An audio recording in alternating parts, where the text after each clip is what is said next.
அந்தமானில் முதலாக நடைபெற்ற சிலம்ப போட்டியில் தமிழகத்தில் இருந்து ஏராளமான சிலம்ப வீரர்கள் பங்கேற்பு. போட்டியில் வெற்றி பெற்று திரும்பிய வீரர்களுக்கு சென்னை விமான நிலையத்தில் உற்சாக வரவேற்பு.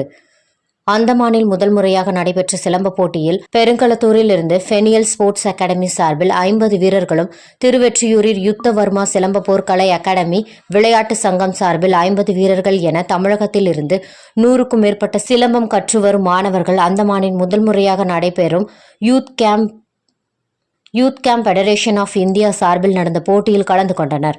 ஒற்றை சிலம்பம், இரட்டை சிலம்பம், சுருள்வாள் உள்ளிட்ட பல்வேறு பிரிவுகளில் நடந்த போட்டிகளில் வீரர்கள் தங்களது திறமையை வெளிப்படுத்தி வெற்றி பெற்றனர்.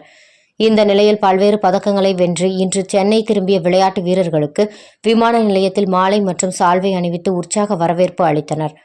அதனைத் தொடர்ந்து சிலம்ப பயிற்சியாளர்கள் கூறுகையில், தமிழகத்தில் 3% சிலம்ப வீரர்களுக்கு இடஒதுக்கீடு அளித்ததை வரவேற்பதாகவும், இந்த இடஒதுக்கீட்டை முறையாக அமல்படுத்த வேண்டும் என்றும், மேலும் ஜல்லிக்கட்டு தனி மைதானம் அமைத்தது போல் தமிழர்களின் பாரம்பரிய கலையான சிலம்பம் விளையாட்டத்திற்கு தனி மைதானம் அமைக்கப்பட வேண்டும் என முதல்வர் கூறியிருந்தார். இதனை உடனடியாக அமைத்து தர வேண்டும் என்றார்.